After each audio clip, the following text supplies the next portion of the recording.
Revenge of the Black Cloak Society. Chapter 17. The Wedding Goes Awry. Lolotte glared at her fallen foe, and momentarily contemplated stealing Genesta's medallion again. It was a very tempting prize, but right now she needed to make sure she got away with her current prize, as well as reclaiming what she lost after her death.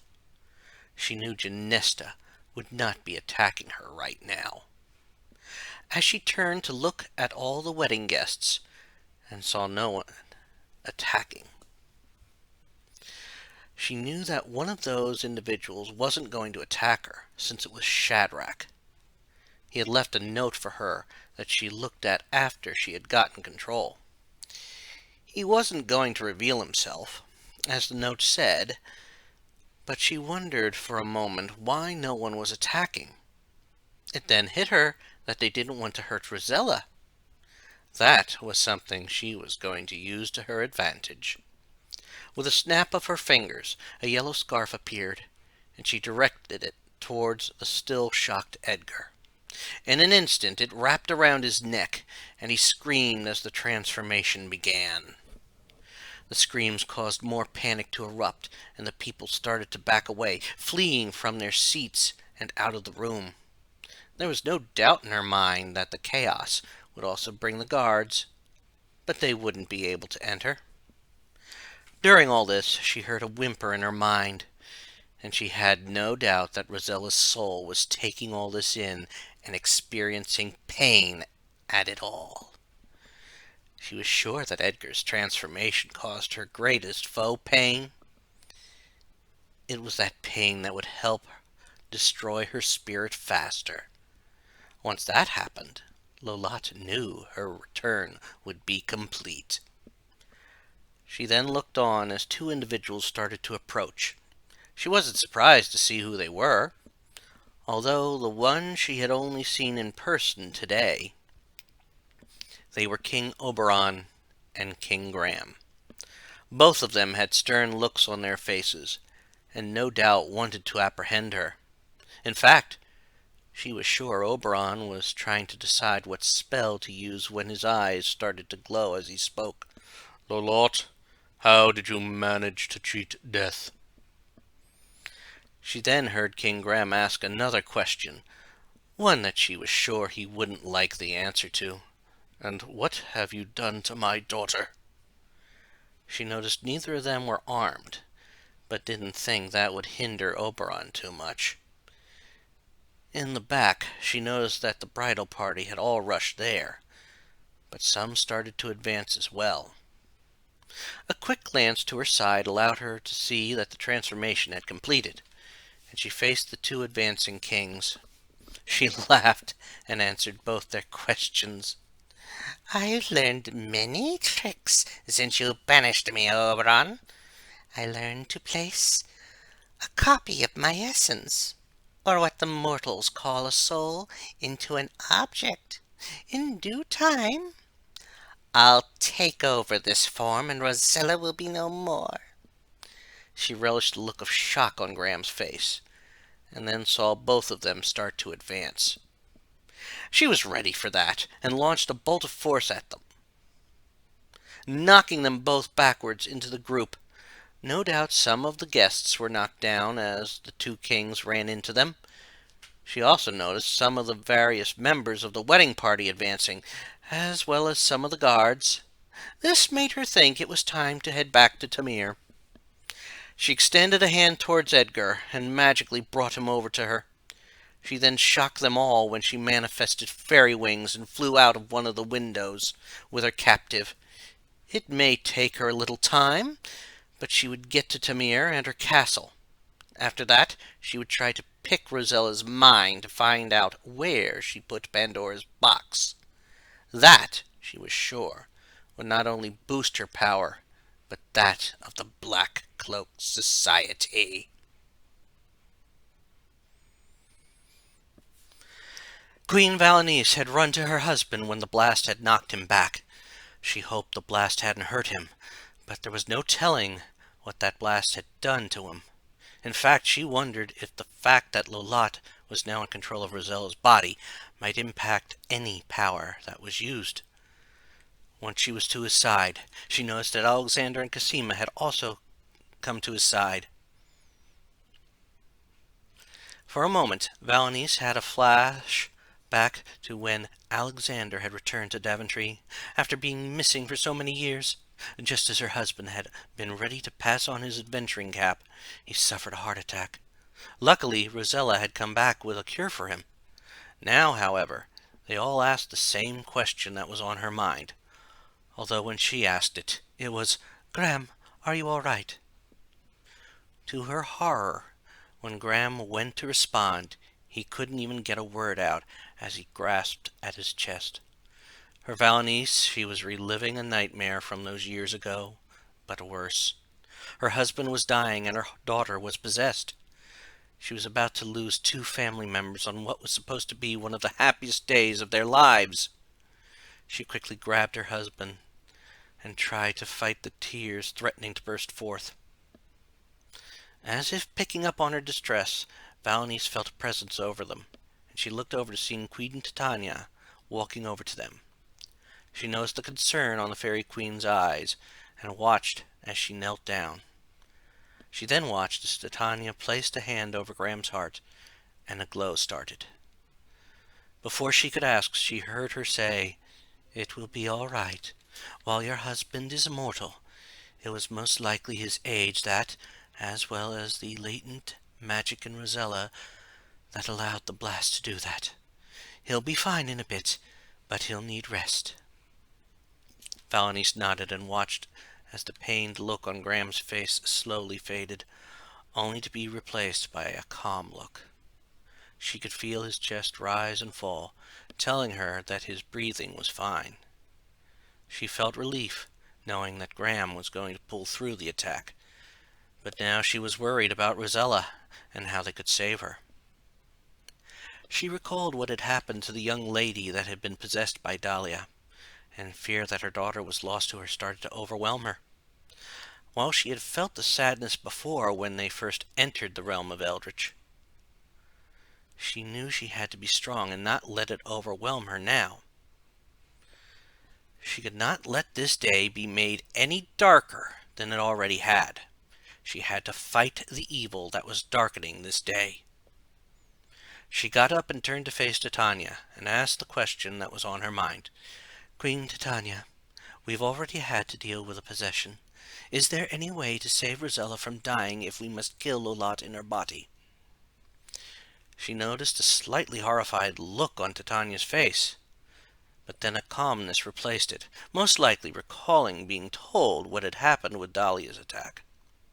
She was given hope when Titania calmly said, "Depending on the possession, there is a possibility. It depends on how it was done." Those words meant more to her than anything else that could have been said. Right now, Graham was being spared from death, and now there would be a chance to save Rosella. While it seemed slim right now, it was better in her mind that there was a chance. She kept pace with Titania, and asked the question now on her mind. "Can you explain that a little more, since we have to come up with a plan to stop Lolotte?" As she asked that, she noticed that besides the bridal party, only two guests had remained behind, that being the King and Queen of Silmaria. She started to wonder if they would have more allies in this battle with the Black Cloak Society.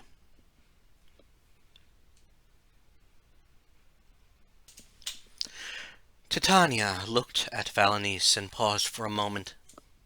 She knew her son's future mother-in-law wanted to hear something helpful, and she also had a very good point in planning a way to stop Lolotte. She nodded and addressed this issue. "Possession is a very tricky thing, as part of it is based on the intent of the one possessing. It can also depend on how the possession is done." She looked around the room, noticing the few who didn't flee when Lolotte had surfaced. She noticed the Queen of Silmaria was paying attention to what she was saying, and it made her wonder about the woman. Something about her seemed to remind her of something, but she continued with her explanation. For example, it can depend on if the possessor already has a physical body or not.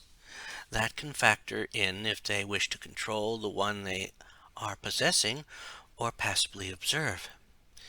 If they have no physical form, they won't have to maintain control of another form and can use all their power to control the new form.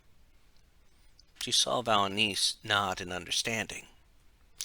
Then she heard the Queen of Silmaria add something she had not expected. The willpower of the possessed being also plays a factor. The stronger the will the person has, the longer they can fight back, even if the possessor has taken control of the physical body. When she looked at Queen Katrina of Silmaria, she noticed the redhead looking away for a second, when the woman finally said, "I know a little bit since my past spent time in those dark magical groups. I even became a vampire to help them, until my husband came along, and another one of the group betrayed me in the end." Titania nodded, giving the woman another appraisal before responding. "I thought there was something familiar about you. You had been trying to harness the power of Avuzel. Given the dark chaotic magic those entities thrive on, you might have only succeeded for a moment. Why did you try to tap that dark force?" While she was thankful that this woman didn't succeed in her darker days, she wanted to be sure she wasn't part of the plans of the Black Cloak Society. She was relieved when she heard the response. "I wasn't doing it for any group. It was more to prove I had been worthy of being in wit. Over my years, I learned that was folly, especially after I had died."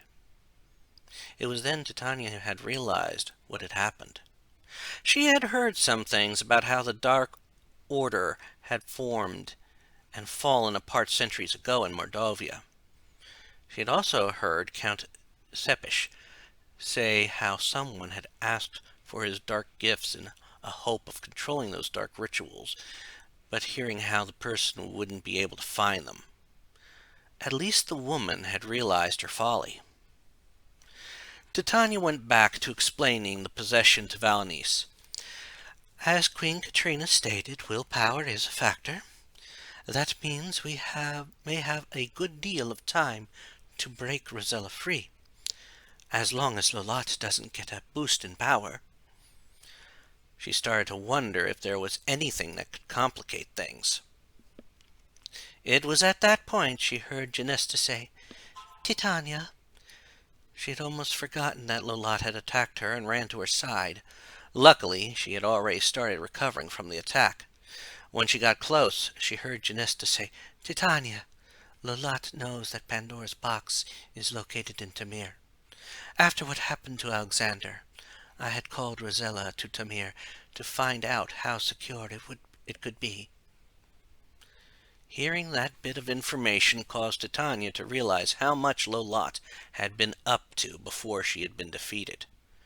While she had never suspected that the box of that old evil fairy, Pandora, was hidden in the place, it shouldn't have surprised her, since every fairy knew the big truth of the land of Tamir. The land was rich in fairy magic, both a mix of good and evil. It made complete sense that the box would have been hidden there somewhere. She came back to her senses and said, "Well, that isn't good news. If Lolotte gets it and opens it, she'd become too powerful to contain, let alone defeat. It could even erase Rosella's mind entirely. We are going to need to work quickly to stop her." At the moment, she noticed a scared look crossing everyone's faces, and she was certain it crossed her own as well.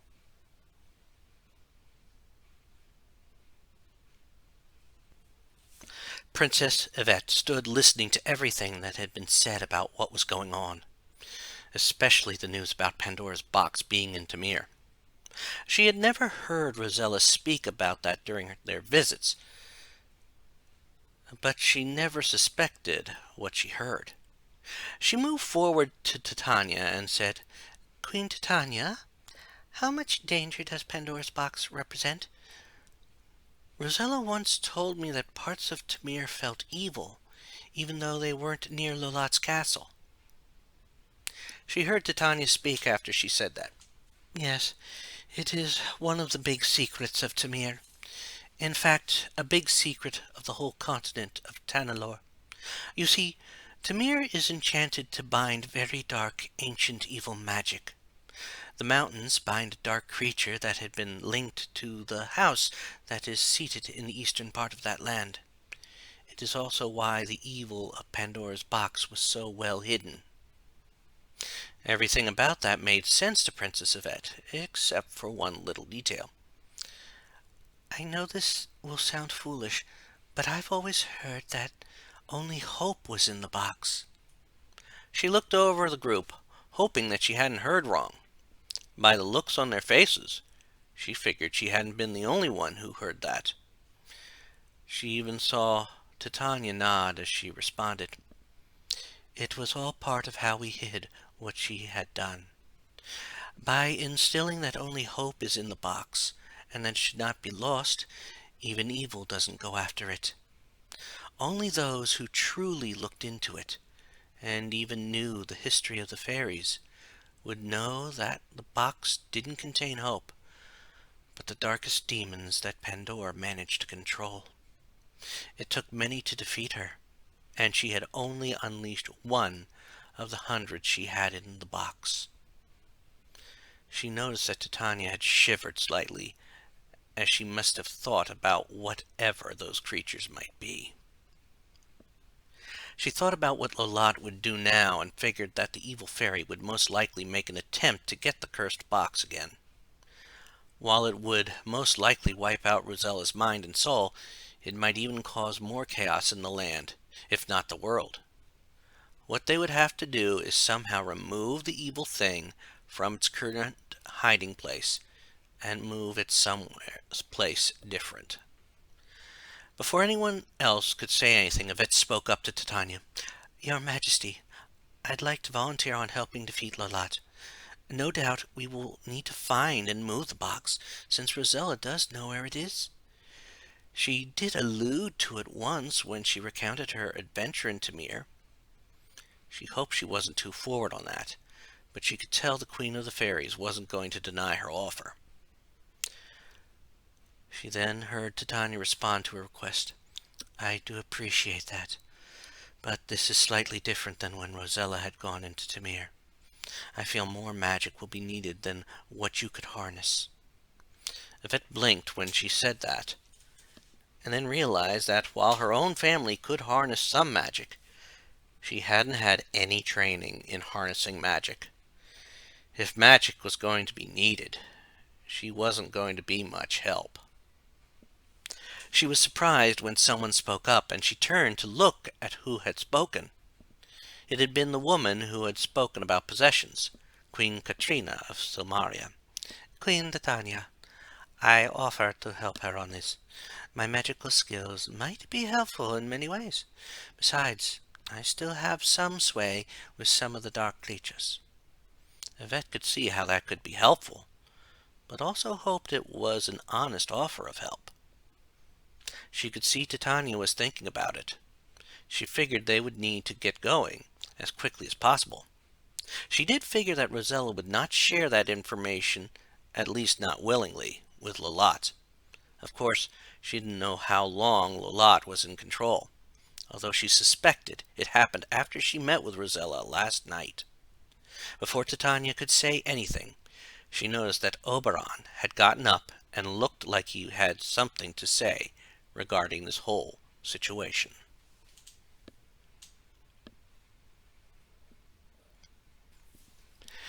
King Oberon had finally recovered enough from the blast from Lolotte.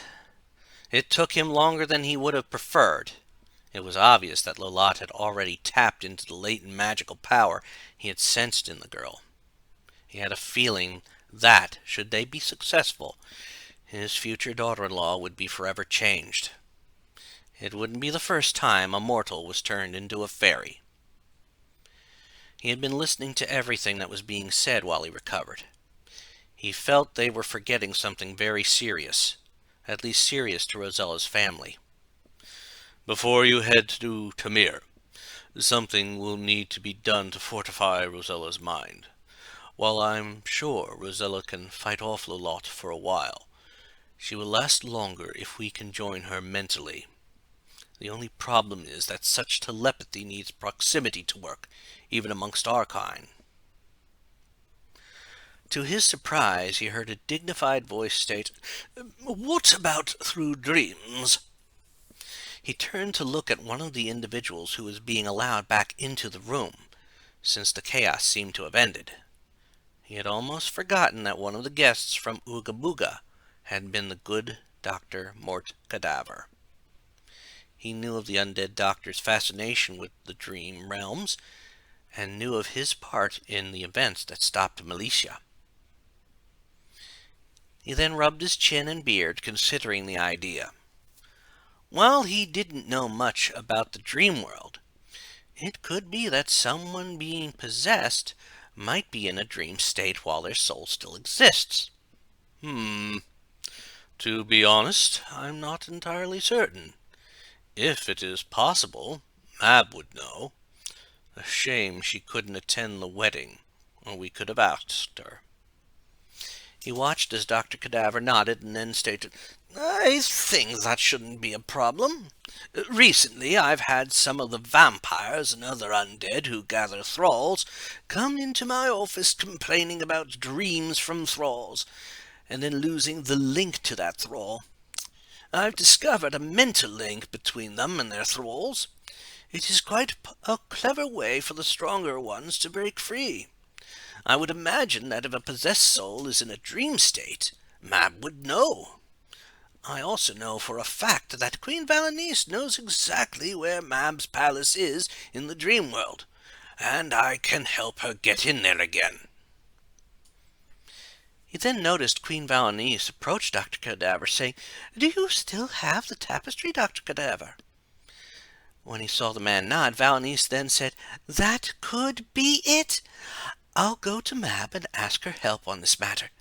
I can only imagine she would help, since Rosella defeated Militia. Besides, as Rosella's mother, I might be the best chance we have at getting through to her." Oberon nodded at that, but then offered some additional information. "Go, but be sure to mention to Mab how Rosella sprouted fairy wings.